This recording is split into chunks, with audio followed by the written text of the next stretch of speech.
ዘመቻ አባናደው ዛሬ ለአራተኛ ቀን ተጠናቅሮ እንደቀጠለ ነው እያየን ያለ ነው። እንግዲህ የአማራ ፋኖ ብሔራዊ ኃይል ምስራቅ አማራ ቀጠና ሚኒሊክ ዕዝ ምስራቅ አማራ ኮር 1 ኮር 2 ላስታ ሳምነው ኮርና ልጅ ኢያሱ ኮር እንዲሁም የንጉስ ሚካኤል አሪ ኮር እና በተጨማሪ ደግሞ የእዙ ልዩ ዘመቻ በጋራ 5 ኮሮችና አንድ የልዩ ዘመቻ በጋራ በመሆን ከትግራይ ድንበር እስከ ሸዋ ድንበር ድረስ እንዲሁም እስከ ደቡብ ጎንደር ድንበር ድረስ ተዘርግቶ የነበረው 801ኛ 802ኛና 803ኛ የአገዛዙ ኮር ላይ ነው ጥቃት ከፍተው የነበረው። በዚህ ጥቃት እንግዲህ የሰሜን ወሎ አብዛኛውን ማለት በሚቻል ደረጃ ማጽዳት ችለዋል። ከማጽዳታቸውን በተጨማሪ አሁን ጥቃቱ እየሰፋ ወደ ደቡብ ወሎ ከሄደ በኋላ በደቡብ ወሎ ደሴ አፍንጫቸው ስር ላይ 8 ቀበሌዎችን መቆጣጠር ችለዋል። በአጠቃላይ ወደ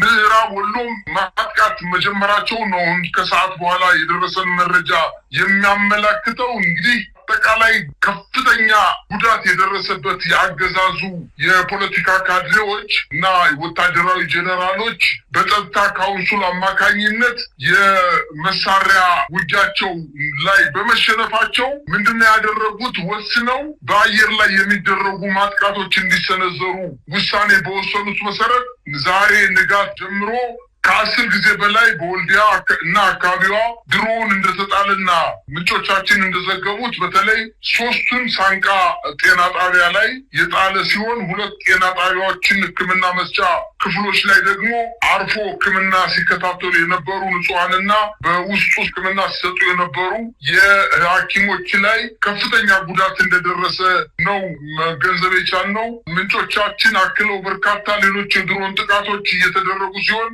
ኢላማውን ያልጠበቀ ነው ሲሉ የአካባቢው ዜና ምንጮቻችን ለአንከር ሚዲያ ጠቁመዋል። ምሽጋቸውን ፋኖ አስለቅቋቸው ወደ ኋላ ሲያፈገፍጉ የነበሩ የራሱን ሰራዊት ድሮን እንደመታና በርካታ የሰራዊቱ አባላት የመንግስት ሰራዊት አባላት ቁስለኛና ሙት እንደሆኑ ለማወቅ ተችሏል። በአጠቃላይ በምስራቅ አማራ ቀጠና ሚኒሊክ ዕዝ የህዝብ ግንኙነት ኃላፊ አበበ ፋንታው እንደተናገረው ከሆነ መረጃዎችን ለሚዲያ ገልጸዋል። በዚህ በሰጡት የሚዲያ ዘገባ መሰረት ሰራዊቱ ስነልቦናው የተሰለበ ለስሙ ዩኒፎርም የለበሰ መሳሪያ ያነገተ በቁሙ የተማረከ የሚዋጋበትን ዓላማና አጀንዳ የሌለው ሰራዊት ነው በማለት በአንድ ውጊያ ከ100 ኪሎ ሜትር በላይ ሸሽቶ እንደገና ሌላ ምሽግ እየቆፈረ አሁንም ሲደርሱበት እየተመታ እንደሚገኝ ነው የጠቀሱት። ሰራዊቱ ከየአካባቢው በግድ ታፍሶ የመጣ በመሆኑና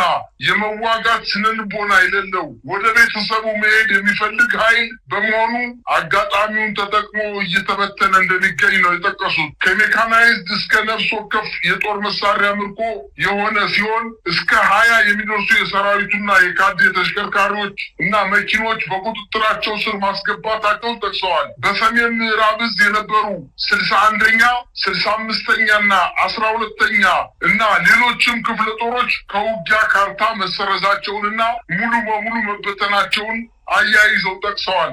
አክሎም አርበኛው ከ100 በላይ ኪሎ ሜትር ፈርጥጦ ወልዲያ እንዲሰባሰብ ካደረግነው በኋላ በርካታ የሰሜን ወሎ ቀጠናዎችን ነፃ ማውጣት መቻላቸውን ነው አያይዘው የጠቀሱት። በሌላ ዜና ትኩረት ሊደረግበት ሲያደርግ በደቡብ ወሎ 11 ወረዳዎችን ይዘን እንደ መካነ ሰላምና ደሴ ዙራ የወረዳና የዞን ከተሞችን ነፃ ለማውጣት ከፍተኛ እንቅስቃሴ እየተደረገ ነው በማለት ጠቅሰዋል። የአገዛዙ ሰራዊት አመቺ ወደ ምንለው ወደ አንድ አካባቢ እንዲጠረነፍ በማድረግ እየመታ ነው እንገኛለን በማለት አያይዘው ጠቅሰዋል። በዘመቻ ደም አሊ አባናደው የፋኖ ሰራዊት የመዋጋት አቅም ያሳየበትና በአጠቃላይ ስርዓቱ ደግሞ ከፍተኛ የሆነ የሰራዊት መፍረስ እየተከሰተበት እንደመጣ ለማወቅ ተችሏል። በተለይ አርበኛው የወልዲያ ከተማ የስበት ማዕከል በመሆኗና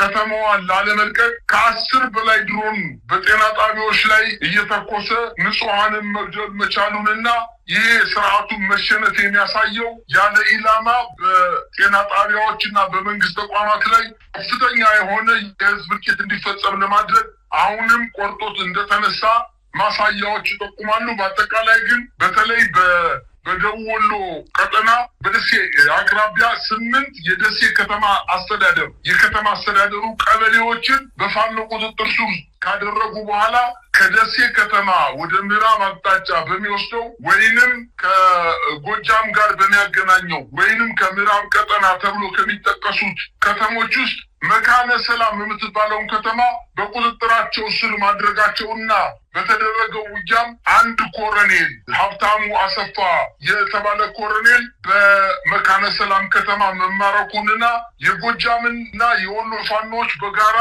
የመካነ ሰላም ድል ማግኘት መቻላቸውንና በዚሁ ምዕራባዊ የወሎ ቀጠና ጃማ፣ ደጎሎ፣ አጅባር፣ ለገሄዲ፣ መሀል ሳይንት ወይንም ዋና ከተማ ዴሳ ከተማ ላይ በዙሪያውና በአንዳንድ ቦታዎች ላይም የፋኖ ኃይሎች ወደ ከተማው ዘልቀው በመግባት ከተሞችን መቆጣጠር መቻላቸውና በአጠቃላይ መከላከያ ሰራዊት ወልዲያ ላይ ራሱን እየተከላከለ ቢገኝም ወደ ሰሜን ሸዋ አቅራቢያና ወደ ጎጃም አቅራቢያ ያሉ አሁን የጠቀስኩት ከተሞች በፋኖ እየተያዙ እንደሆነና አሁን ዞን ተሻጋሪ የሆኑ የደቡብ፣ የምዕራብ፣ የምስራቅ ጎጃምና የወሎ ፋኖች በጋራ በመሆን የመካነ ሰላምን ከተማና አካባቢዋን ከሰራዊቱ የማጽዳት ስራ እንቅስቃሴ እያደረጉ እንደሆነ ነው መረጃዎች የሚያመላክቱት። በአጠቃላይ ባደረጉት የውጊያ እንቅስቃሴ ከ1000 በላይ የአገዛዙ ሰራዊት መደምሰስ መቻሉን ጠቅሰው ከ600 በላይ መማረክ መቻላቸውና ከ800 በላይ ክላሽንኮቭ መሳሪያ መማረካቸውና በርካታ ቁጥር ያለው ከባድና የቡድን መሳሪያዎችን መማረክ መቻላቸውንና ተተኳሹ ተቆጥሮ የማያልቅ መሆኑን እንዲሁ በአንዳንድ የውጊያ ቀጠናዎች በተለይ የ12ኛ ክፍለ ጦር ዋና አዛዥ የነበረው በከፍተኛ ደረጃ ቆስሎ ወደ ደሴ ከተማ ሄዶ ሕክምና እየተደረገለት እንደሆነና ምክትል አዛዡ ደግሞ በእጃቸው እንደሚገኝ ተማርኮ በእጃቸው እንደሚገኝ ከሰሜን ወሎ ሙሉና በደሴ ዙሪያ ባሉ ቀበሌዎች አካባቢ ሽንፈቱን ለውጭ ለመስጠት ውጫዊ ለማድረግ የፋኖ ኃይሎች ሌላ አጋዥ ከሌላቸው በስተቀር የአማራን ክልል ነፃ ማውጣት አይችሉም የሚለውን በዛ አካባቢ ለሚንቀሳቀሰው አድማ ብተና፣ ሚኒሻና መከላከያ ተስፋ እና ጉልበት እንዲሆነው ለማድረግ አሁን የመንግስት የዲጂታል ሚዲያዎች ዘመቻ ጀምረዋል። እንግዲህ 2 የሻዕቢያ ኮሎኔሎች በወልዲያ አካባቢ በተደረገው ውጊያ ተማርከዋል። 27 የሻዕቢያ ወታደሮች እንዲሁም 55 የትህነት ታጣቂዎች ተማርከዋል በማለት ውጊያው የትግራይ ኃይሎችና የሻዕቢያ ወታደሮችና ኮሎኔሎች በውጊያው እንደተሳተፉ ለማስመሰል ከፍተኛ ጥረት እያደረገ እንደሚገኝና ይህ ግን በፍጹም ሐሰት እንደሆነና ህዝቡ ራሱ ከፋኖ ኃይሎች ጋር ሆኖ ስርዓቱን እየወጋው እንደሆነና በአጭር ጊዜ ውስጥ ከወልዲያና ከሰሜን ወሎ ጫፍ ከቆቦ አካባቢ ተነስቶ ጃማ ድረስ የደረሰው የፋኖ ኃይሎች ገብተው መጥተው በስነስርዓት በጦር አዋቂ ወታደራዊ መሪዎቻቸው አማካኝነት ማጥቃት መሰንዘራቸውንና የውጭ ኃይል በውጊያው እንዳልተሳተፈ የአካባቢው ህዝብ ምስክር መሆን ይችላል። በጣም አስገራሚው ነገር ወልዲያ፣ ሳንቃና ሌሎች ከተሞች ላይ እየተፈጸመ ያለው የድሮን ጥቃት ፋኖ ከሚሊሻ አመራሮች ጋር ሊደራደር ነው በሚል ስጋት እንደሆነ ምንጮቻችን ገልጸውልናል። የፋኖ ኃይሎች ከሚሊሻና አድማ ብተና ጋር ድርድር ሊያደርጉ ነው የሚል ድንጋጤ ነው አገዛዙ ጋር። ድርድር ከተካሄደ ምን ይገጥመናል የሚለውን አይተዋል። ጂኦግራፊካሊ ግን ለምን እንዲህ አይነት ጭንቅ ውስጥ ገቡ የሚለውን ደግሞ ኤግዛክት ቶፖግራፊውን በሚገባ ጠንቅቀን እናውቀዋለን አይደለም። ነገር ግን እንደው ዝም ብሎ ጀነራል ፒክቸር ለመያዝ እንዲረዳችሁ ግን አሁን ከሰሜን ወሎ ቀጠና እስከ ደቡብ ወሎ ባለው እንደው ተውትና ሌላው እነዚህ ቢስቲማ፣ ሐይቅ፣ ደሴ፣ ኮምቦልቻ አሁን የደሴ ዙሪያ ያሉ ቦታዎችን ፋኖች የተቆጣጠሩ ነው። ከዚህ ከደቡባዊ ወሎ ጀምሮ እስከ ጫፍ በሰሜን እስከ ሰቆጣ ጫፍ ብትሄድ የአብይ አገዛዝ የተወሰነም ደረጃ ቢሆን የተሰባሰበ ኃይል ያለው አሁን ሰቆጣ ጋር ያለው አካል እና ጋሸና ከተማው ላይ 5 ቦታዎች መጥቀስ ይችላሉ። ወታደራዊ ኃይል ያስቀመጡባቸው ቦታዎች ግን እነዚህ ቦታዎች ከየትኛውም አካል ጋር ኮኔክት የሚያደርጉበት መስመር ስለተዘጋ የውጊያ ሂደቱ በዚህ ከቀጠለ በአጭር ቀናት ውስጥ እጅ ከመስጠት ውጪ ምርጫ አይኖራቸው የሎጂስቲክ ሁኔታ ስለተቋረጠ ማለት ነው። አንደኛው በዙሪያውን የተከበበና ጭንቅ ውስጥ ቢሆንም አንዱ የወልዲያ ከተማ ነው። ወልዲያ ከተማ ላይ ያለ ሰራዊት ቅድም የተጨማሪ የላኳቸውንም በሐራ በኩል የመጣውንም ክፍለ ጦር ጨምሮ ማለት ነው። ሌላው የጋሸና ከተማው ላይ ነው ያሉት። አብዛኛውን ተከርክሞ የከተማው ክፍሎች ተይዘዋል። ነገር ግን ጋሸና ከተማ ላይ የተወሰነ ወታደር አለ። እሱ ይገባቸዋል። ለምንድን ነው ጋሸና ላይ የሚሟሟቱት? ወልዲያ ኢምፓክትፉል ነው፣ በተለይ ለፖለቲካውም እንደገና ከጎንደር ጋር አዋሳኝም ስለሚሆን እንደ ስትራቴጂክ ቦታ ይወስዱታል። የላሊበላ ከወታደራዊ ስትራቴጂ አንጻር ያን ያክል ጠቃሚ ወታደራዊ ስትራቴጂክ ቦታ የሚባል አይደለም። የሄሪቴጅ ቦታ ነው። በተቻለ መጠን ጦርነት እንዳይካሄድበት ሌላውም አካል አቮይድ ሊያደርገው የሚገባ ቦታ። የፋኖ ኃይሎች ወደ ላሊበላ ሄደው አገዛዙ የቅርሶች መካከል ሲመሽግ ሆን ብሎ እንደዚህ ላለ ጥቃት ለማጋለጥ መሆኑን በመረዳት የላሊበላን ከተማ ሰርጥ ናት ገባ ትላለች። ከዋናው መንገድ ከዋናው መተላለፊያ ላሊበላ ወደ ውስጥ ገባ ብሎ ነው። ምናልባት ወደ ላሊበላ የሚደረግ ውጊያ አንድ ስትራቴጂክ ቦታ ማውጣት ከተቻለ የአየር ማረፊያ እዛ መኖሩ ከዛ አየር ማረፊያውን ተጠቅሞ እንዳያጠቃ ለመከላከል ነው እዛ ጋር ውጊያ ሊያደርጉ የሚችሉ ተብሎ ነው እስከሚገባኝ ድረስ የሚታሰበው። ጋሸናን የተቆጣጠረ ሰው ሲምፕሊ ጋሸናን ከያዝክ በኋላ ቁልቁል እስከ ደቡብ ጎንደር ጋይንት ድረስ ያለውን ተቆጣጥረሃል ማለት ነው። ጋሸና በጣም ቬሪ ስትራቴጂክ ቦታ ነው። የጋሸና ቶፖግራፊ ለሚያውቅ ሰው ጋሸናን መያዝ የሞት ሽረት ጉዳይም ስለሆነ እዛ ጋር እየተሟሟቱ ያለበት ምክንያት ግልጽ ነው። ጋሸናን ስትይዝ ተንደርድረህ ጋይንት ድረስ ሄድክ ማለት ነው። ተገናኘ፣ መስመሩን ግልጽ አደረገው። ከዛ በኋላ የሚኖርህ ትግል ከጋሸናን ከያዝክና እስከ ጋይንት ያለውን መቆጣጠር ከቻልክ ትልቅ ፍልሚያ ሊኖር የሚችለው ጉና ላይ ይሆናል ማለት ነው። ጉናን የያዘ ደግሞ ባህር ዳርን ሰላም እያላት ነው ማለት ይጨባበጣሉ። እና ባህር ዳር ላይ ማነው ጉና ላይ ያለ ሰው ከባህር ዳር ጋር ተጨባበጠ ማለት ነው። ያንን ይገባቸዋል እና የት ጋር እንዴት ይሄ ነፍስ ውጪ ነፍስ ግቢ ውስጥ ነው የገቡት። የተወሰነ ኃይል ቢጣመር ምን ሊመጣ እንደሚችል ማሳያ ነው። ሌላው እንግዲህ ሐራ ነው። ሐራ ከወልዲያ ወጥተህ በጭፍራ በኩል አፋር ጭፍራ መሄጃ ማለት ነው። ከአፋር ተነስተው በጭፍራ በኩል በሐራ አድርገው ወልዲያ የሚመላለስ ወልዲያን ላለማጣት የሚደረግ ትግል እዛ መስመር ላይ የሚደረግ ውጊያ ነው። እጅግ በጣም ለፒፒ ወታደሮች ጭንቅ ምጥ ሆኖባቸዋል። ለዛ ነው እሱ 27 አውጥተዋል። ከ10-15 በላይ የድሮን ጥቃቶች ፈጽመዋል። እግረኛ ሰራዊታቸው ተቆርጦ የትም መንቀሳቀስ የማይችልበት ሁኔታ ስለሆነ ከብዷቸዋል። በዚህ ሁኔታ ውስጥ እንግዲህ በሙጃ ሳንቃ ምናምን አካባቢ ላይ ያለው ኃይል እሱም ማቀሊጥ የተባለ የትም አይሄድም። እጃቸው ላይ ያለውን ሬሽን ቁርስና ምሳ ከበሉ በኋላ ራት ላይ ለፋኖ ደውለው ቆሎ አቀብሉንም ሊሉ ይችላሉ። እንደው አትሊስት የሆነች ቆሎም ቢሆን የገብስ ወይ የበቆሎ አቀብሉን ምናምን ሊሉ ይችላሉ። ያ ሁኔታ ጭንቅ ውስጥ ከቷቸዋል። ይሄ በእንደዚህ ሁኔታ እያለ እነሱ እዛ ሰሜኑ ላይ ሲረባረቡ የደቡባዊ የወሎ ክፍልም በፋኖ ቁጥጥር ስር ወደ ማዋል ተሸጋግሯል እና ቢስቲማ፣ ውጫሌ፣ ማርዬ አሁን በፋኖ ቁጥጥር ስር ነው። እንዴት ነሽ አምባሰል፣ እንዴት ነሽ ማርዬ ትላለች ማሪቱ እና ማርዬ፣ ውጫሌ፣ ቢስቲማ ፋኖች የተቆጣጠሯቸው ቦታዎች ናቸው። መካነ ሰላምና የአማራ ሳይንት ቀጠናዎች አብዛኛው ነፃ ክፍል ሆኗል። እዛ ላይ ማጥቃት እያደረጉ ነው። ለገሂዳ፣ ለጋምቦ፣ ጃማ፣ ወረይሉ በእነዚህ አካባቢዎች ቅድም ከፍተኛ ውጊያ እየተካሄደ ነው። የለገሂዳን ደግሞ ከተማዋንም በተመለከተ አንስተናል። ኦልሬዲ ማምሻውን ስለያዙት ማለት ነው። ሌላው ወደ አልቡኮ አካባቢ፣ ዳዋ ጨፌ፣ እነዚህ የፋኖ የተቆጣጠራቸው ናቸው።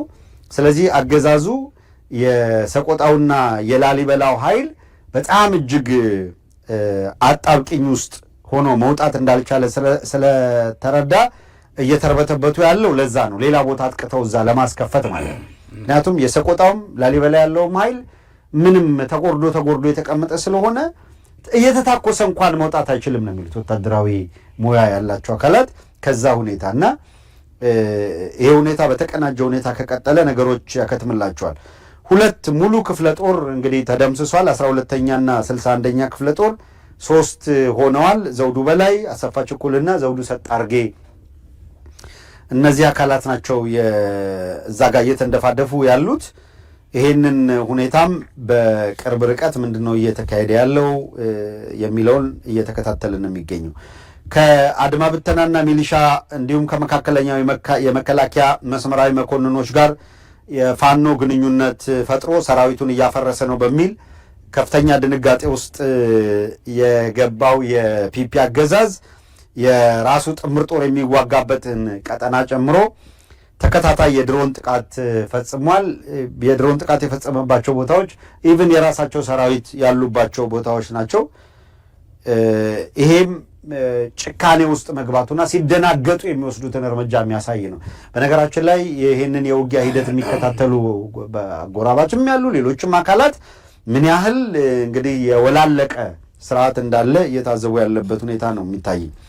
በተለይ በወልዲያና የሰሜን ወሎ አመራሮች በመከላከያ ደህንነት ክትትል ውስጥ እንዲገቡ ተደርጓል። ይህንን የውስጥ ምንጮቻችን አረጋግጠዋል። በብልጽግና ጀነራል መኮንኖችና በብአዴን ካድሬዎች መካከል ከፍተኛ አለመተማመን ተፈጥሯል።